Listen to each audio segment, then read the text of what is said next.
as you can see, I'm equipped, I'm ready to go on this crazy adventure, and I think this game is going to surprise you, good and bad.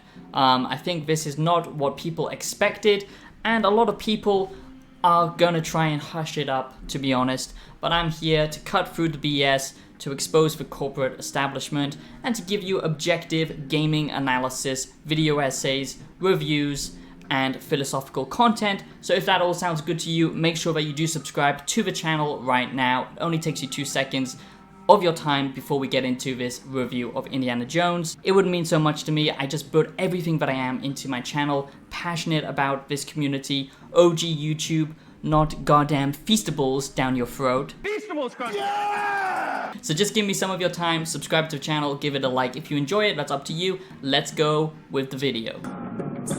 Prepare to meet Kali in hell. So first of all, let me just set the stage, okay? We have not had a good Indiana Jones experience movie in what feels like forever, okay? Indiana Jones as a franchise has seemed to, like everything, just kind of evaporated into crap, okay? Let's be honest, that's basically what modern media does, because we can't actually have stories anymore. We have to have little lessons told to us by elite corporate media scum who like to actually destroy the powerful messaging that storytelling can offer us, escapism, and high quality stories that actually have a metaphysical underpinning to them that mean something great to us as a species, but instead we can't actually have that anymore. We have to have modern day ideologies forced into modern day movies, TV shows, games, you name it, okay? Especially big production things like movies, okay? Indiana Jones being one of them. So we haven't had a good quality Indiana Jones movie for a very long time.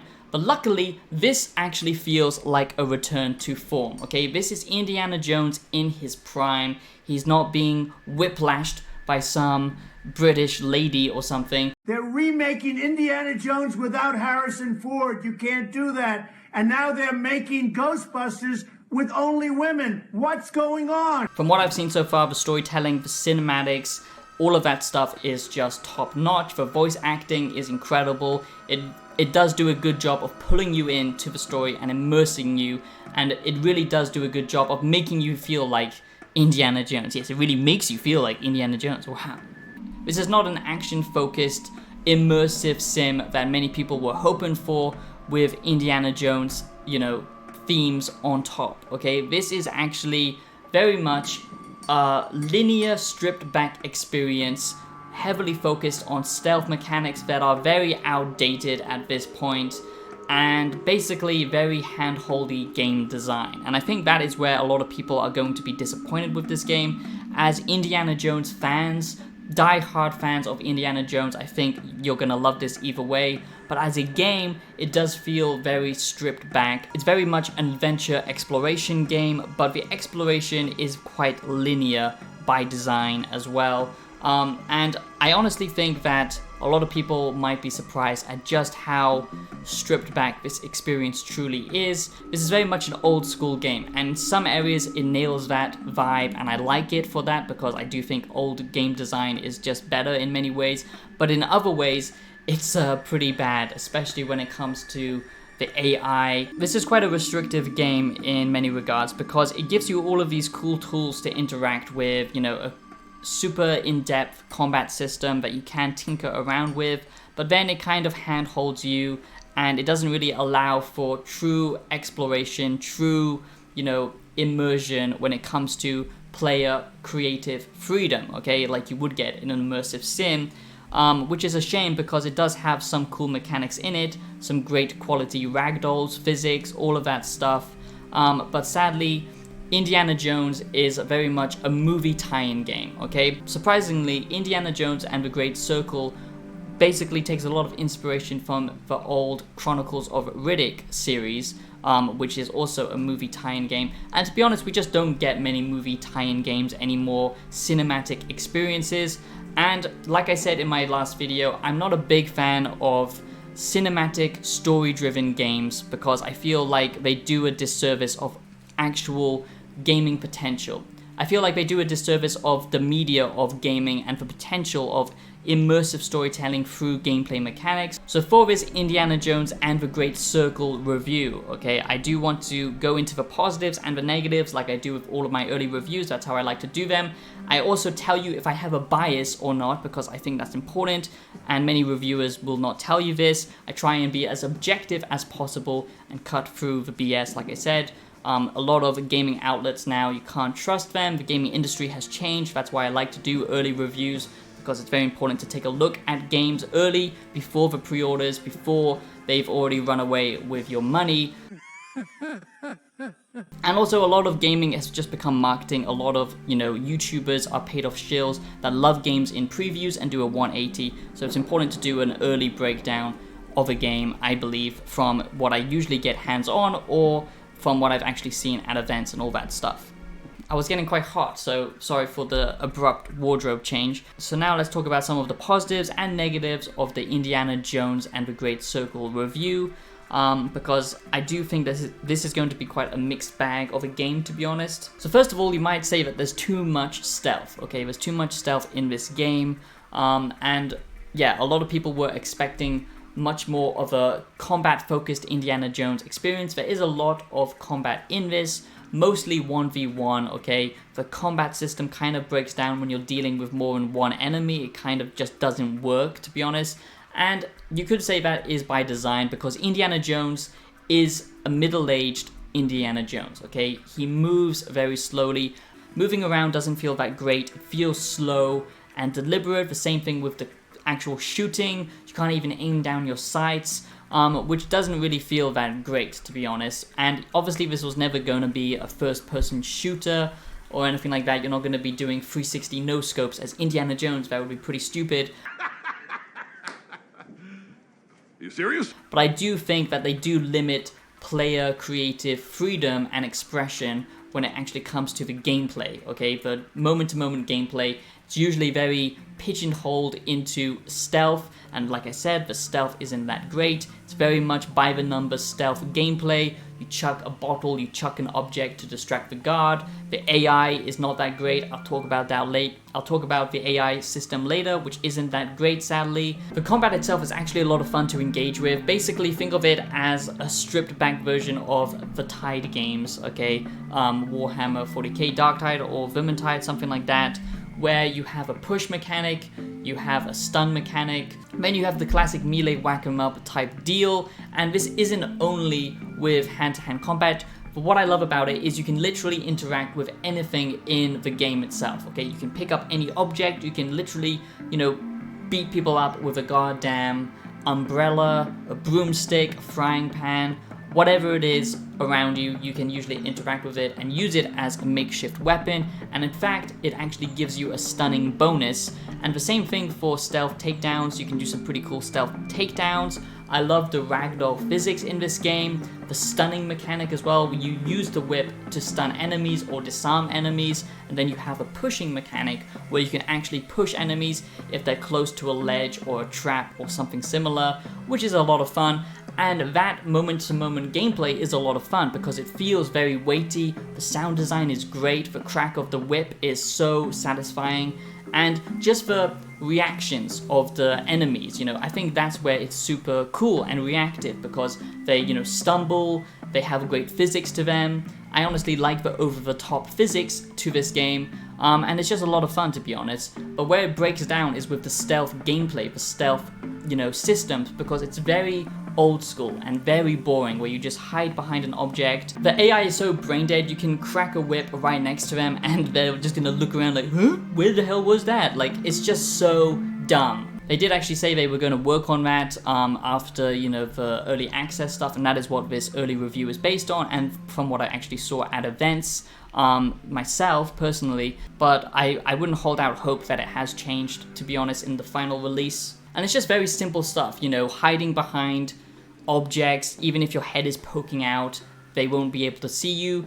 Their cone of vision and their search radius is just very simple. They don't have interesting mechanics where they try and sniff you out, flank you out, or even, draw you out by using objects in the environment, or, have actual squadrons break up in formations to search you out, flank you. AI just used to be a lot better in old games, and to be honest, this does feel like a very old game in some ways, but it has that modern day lazy design when it comes to stealth, especially forced stealth, even though it does give you options to go in combat, because the combat system only really works 1v1. If you get overwhelmed, then it all just breaks down. So you are usually forced into stealth even if you don't want to. So that is the combat, a mixture of positives and negatives, I would say. Now, the intro itself is quite slow. This is what I actually saw. It's very, very slow to begin with. It introduces, the puzzle mechanics and all that stuff. I really do love the immersive factor of this game, just interacting with everything in the world, light switches, just little details within the world itself, objects that you can pick up and examine. It does feel very immersive sim-esque without any of the depth of an immersive sim. I also like how it pulls out so you can see Indiana Jones in these climbing mechanics and third-person moments. You even have stealth mechanics to manage. You have a combat stealth meter. And the combat does have a lot of depth to it. Like I said, you can pick up weapons, you can use them for a short moment. They don't have a lot of ammo in them, but you can use the weapons, but your accuracy with them are just terrible. And I understand what they're going for. They're trying to make you feel synchronized with Indiana Jones, the character, as this middle-aged, explorer. He's not a trained soldier, but still, the fact that he can't aim is just a little bit ridiculous to me, and it doesn't really make using guns feel very good at all. The violence is also very muted in Indiana Jones. I understand why you do that, because as this is kind of a fun adventure game, you wouldn't really want the reality of brutally murdering someone, just like in the Uncharted games, but it does feel a little bit weird at times. But when you are in that 1v1 system, it is a lot of fun, especially when you catch them off guard, and then you can just whack them out with one simple punch or a takedown. That's a lot of fun. Or just doing combo effects like the whip and then going in for a whack, or using an object. It just has a nice flow to combat where you can mix and match these different systems, but never once do they really allow you to truly, express yourself with all of these different systems. Also, it does have that kind of Hitman-esque type gameplay nature to it, where you are stealthing around, you are taking out these troops, and you can actually hide the bodies, because when they do find a body, it has a kind of wanted system level where it will alert the guards, and they'll get more alert if they find a body, surprisingly. The AI isn't that stupid, so it does have that kind of level of interactivity to it, and hiding the bodies and stuff like that. And again, you have to manage your stamina, so that's quite cool.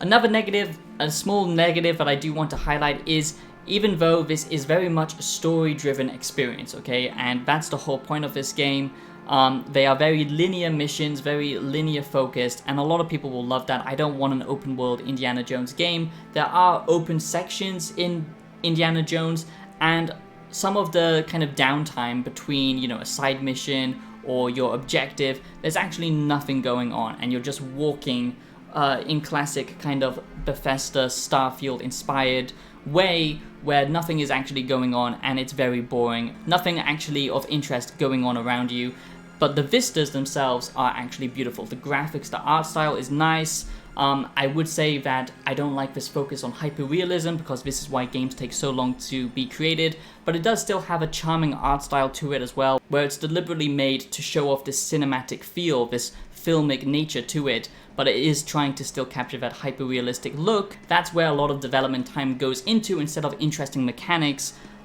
So yeah, there's that, I would say, but the actual textures, the animations are just so well done that you'll kind of forget that you're playing a game, and like I said, it does feel like a movie. And the final thing I want to touch on with combat and the kind of main gameplay of stealth and combat is you can actually throw objects as well, which is a lot of fun, where you can just dunk them and whack them on the head, and then they're all like confused, and then you just go up and whack them. The sound design is just, top-notch stuff, and I really love it.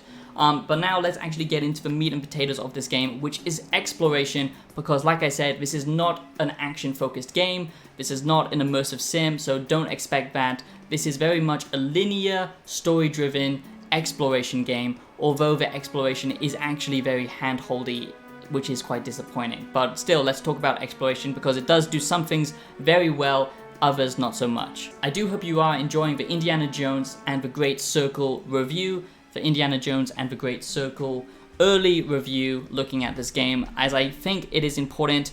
And honestly, you know, like I said, I would tell you my biases. I'm not a huge Indiana Jones fan. I love the old school movies, but I wouldn't consider myself a die-hard Indiana Jones fan. I don't go back and rewatch the movies every single year like I would with Lord of the Rings or something like that.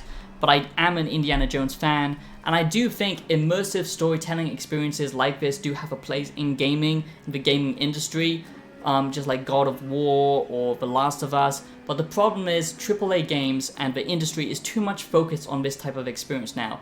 IGN are no doubt going to praise this game massively, but as an actual gamer myself and someone who actually cares about mechanics and, you know, interacting with the game worlds and immersing myself, this is not really what we want, okay? It's okay to have immersive storytelling games like this now and then, but it comes at a cost. We don't want the establishment and the mainstream gaming media to focus too much on creating, we don't want them thinking this is exactly what gamers want, okay, all the time, because it does lead to the kind of stagnation of interesting game development, designs, mechanics, and all that kind of stuff. I've been talking so long about Indiana Jones like a madman, this video might not seem that long to you, but I've been talking so long that my natural light has gone, so now it's going to be a cozy little atmosphere with the Savior. I hope you don't mind that. I do need your support, so do consider subscribing, like I said, or dropping a small donation so I can afford actual better quality lighting instead of this setup. I would appreciate it. So now let's get into the next big positive, and this is something that I do think this game does very well, okay, and that is exploration on the nano level, okay? So basically, the way that you explore in this game is you have these big open levels that you can take on side missions, side puzzles, all of that stuff. But then you have the kind of main missions where you're going through linear levels, but there's different paths, there's different ways to interact with that level, different, you know, kind of entry points and stuff like that, which is a lot of fun. And basically, there's so much detail packed into this game that you're constantly going to be looking around for hidden notes, you know, just interactable stuff around the world, okay?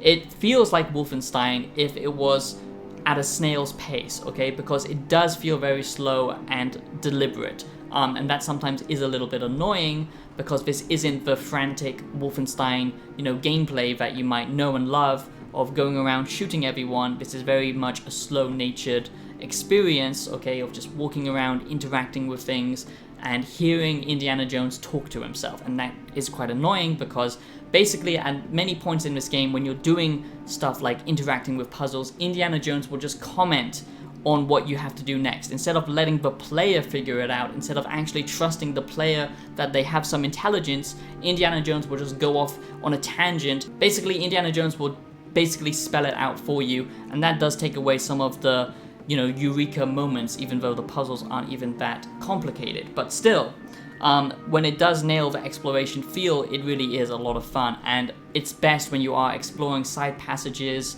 different rooms, scouring for collectibles and stuff like that. And I really love how this game does progression. That is the next big positive. It doesn't have a boring skill tree or anything like that. It has skill books, okay? Similar to Fallout, if you've ever played Fallout 4 or the older Fallout games, which are much better. But anyway, you basically find these skill books lying around. You have survival, fitness, brawling, packing, and combat, okay? So all of these different skill books to discover and find, and these are the different areas that you can progress in, okay? And they give you different stat bonuses, okay? Similar to kind of like a roguelike in some ways. Basically, if you want to upgrade your hand-to-hand combat, you can get a full stamina recharge on combat if you fully knock out an enemy by doing a stealth takedown, or a boost in health, for example. Or you can deal extra damage with something like guns. You can also find cool little abilities like Second Wind, for example, you know, like when you get knocked out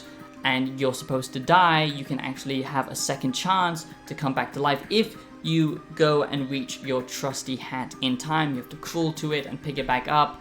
Cool stuff like that, or even upgrading your whip so it does greater damage, you know, disarms and all that stuff. So there's a lot of customization here with how you want to play as Indy, but the problem is the actual level design itself sometimes forces you down a particular play style. And you can only actually interact with these skill books if you have enough adventure points, and you get adventure points by actually exploring the environments, picking up interactable items like letters, or doing side content. That's how you actually get adventure points. But that is a big positive. It's just how nano exploration is done. I really do love the immersive attention to detail and the fact that you can find content that you would have missed otherwise if you weren't, looking around for secrets. That's just super cool to me, and I think they did a great job with that. The next is a bit of a mixed bag, a positive and a negative, I would say, and that is the puzzle design. Some of them have been interesting, some of them look quite basic, to be honest. Okay, so you get the simple ones where you literally just have to match the picture like you're a goddamn preschooler of animals or something like that, basic knowledge. Or there's these simple, light puzzles where you have to line up a light and then find, like an exposed wall and stuff like that. And there's simple ones when you're actually going through tombs and stuff like that where, a trap gets set off and you need to find, like a lever to deactivate it and stuff like that. All of this stuff can sometimes feel very rewarding, but at other times it's so basic that it's just kind of sad, especially with side puzzles. They could have been much more difficult if they are side content, but it looks to be quite basic. And like I said, Indiana Jones will give you clues, which takes away all immersive factor to it. And that's the point I want to kind of get to in this Indiana Jones and the Great Circle review, and that is the fact that immersion is what they went for this game. And like with some games, it can pay off, like with Red Dead Redemption 2, even though it kind of sometimes doesn't make sense and makes the gameplay less fun. Here they went for the immersive approach, but it doesn't really make sense because at times it doesn't feel immersive, where enemies will take 2 shots to the head until you upgrade your combat and stuff like that. And just the interactive nature of this game and how the AI reacts. So it's a little bit of a mixed bag when it comes to the immersive factor, and at times it makes the gameplay elements quite boring. And Indiana Jones fans are gonna love this, but gamers who don't have an interest in Indiana Jones might find this quite, stripped back, very simple and rather boring. So now let's round off this Indiana Jones and the Great Circle review, the Indiana Jones and the Great Circle game review based on the early access stuff that I saw at events and all of the hands-on stuff. Like I said, it was important to cover this game because I do think this represents what the gaming industry is heading towards, where it's focusing more on linear movie experiences, less focused on gameplay, okay? We've seen that with other examples, like I said before, God of War, stuff like that. There is a place for this type of game, and I think a lot of people are going to enjoy this, especially if you're just a huge Indiana Jones fan and you're looking for a story to get invested and lost into. It does have good quality actors, writers.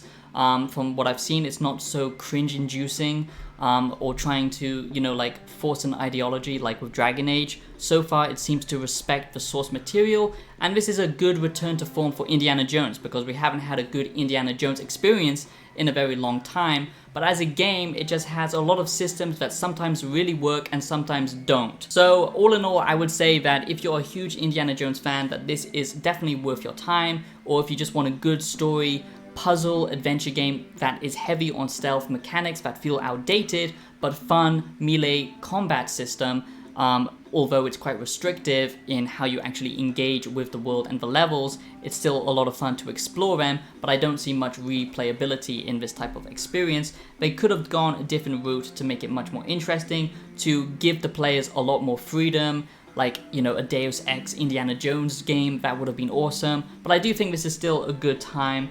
And honestly, the people who are boycotting this simply because it's, Bethesda, just because Todd Howard and Bethesda have a bad reputation now, and with Starfield, this doesn't mean that this was literally designed by Todd Howard, okay? That's ridiculous. It's very different studios and people working on this, but I do think that this is a good game.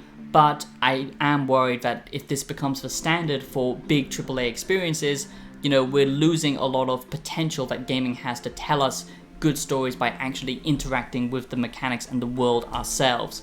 But Indiana Jones and the Great Circle, the final review verdict, I would say it's a good game, has lots of positives but lots of negatives. That's why I do positives and negatives. I can't give you a number because it tells you nothing. That's down to you if you think that this is worth your time. But I gave you all of the information, so I hope you enjoyed this Indiana Jones and the Great Circle review.